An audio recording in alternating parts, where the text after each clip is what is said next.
After I finished my education, after I finished my masters, I was trying to apply for a job and just found that a lot of the employees wanted people that had a lot more practical experience in nature conservation, and they wanted you to have 2 or 3 years worth of experience. I just didn't have that, so I went about trying to find some way of gaining that experience so that I could get a role in the future. And I saw the traineeship advertised with Story and Stone. It was an 18-month placement, so it would really give me the experience that I needed to progress my career in nature conservation.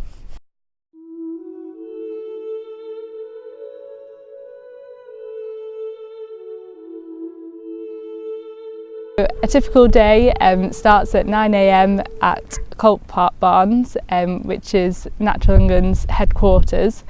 So each day is really varied. I can be doing moth trapping, I can be doing butterfly surveys, botanical surveys, tree planting like we're doing today. I can also be helping out with the practical management of the reserve, so making sure all the dry stone walls are in place, checking on livestock. So each day can be completely different, so you never get bored. So my dream in the future would be to manage a nature reserve like Ingleborough. This traineeship has given me a breadth of experience from the practical side to the surveying side, and it will hopefully help me to continue my career in nature conservation.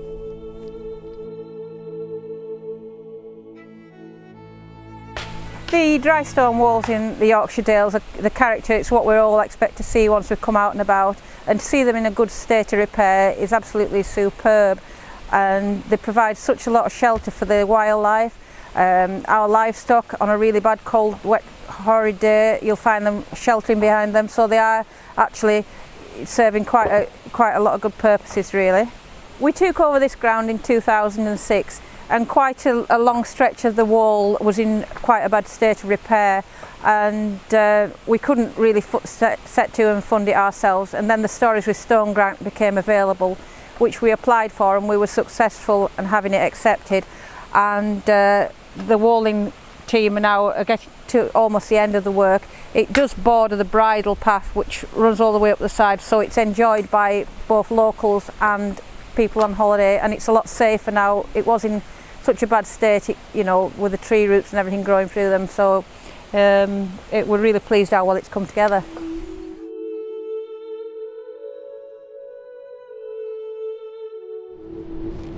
Many parts of England have been so developed with housing and industry and modern farming that the archaeology has disappeared, or it's hidden underground. One of the beauties of Ingleborough and the area around Ingleborough is that none of that has happened, and it's there for the tutored eye to see on the landscape, lumps and bumps as people call it, signs of the past. And there is evidence all round Ingleborough going right back to the Mesolithic period, just after the Ice Age, and from every period since then, of people coming in, hunting, farming, and doing what people have always done. And the richness here is, in one sense, unparalleled, because it's there to be seen. It's there to be teased out of the landscape.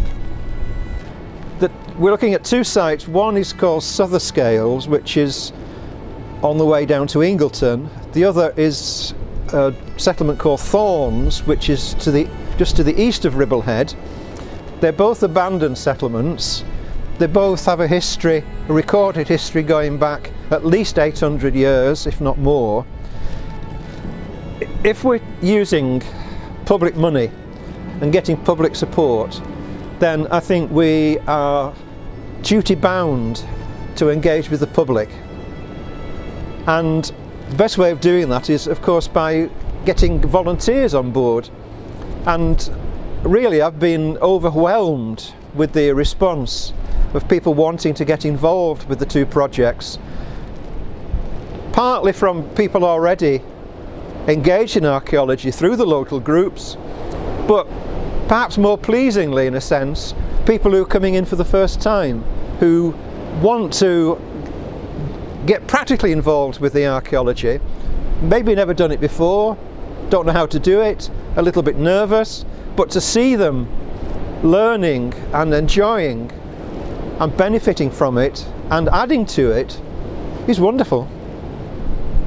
Without Stories in Stone, these two projects wouldn't be happening.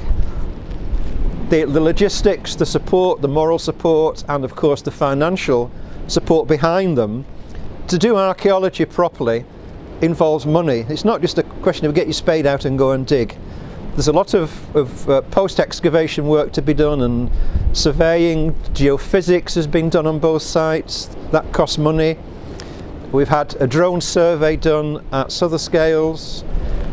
We've been surveying last year, surveying in different ways, but at Thorns this year we will be excavating for 3 weeks, and hopefully, if we can get permission from Historic England, we will be digging at Sotherscales next year in year 3 of the project to try and get into the things that the surveying has hinted at, but only excavation can prove.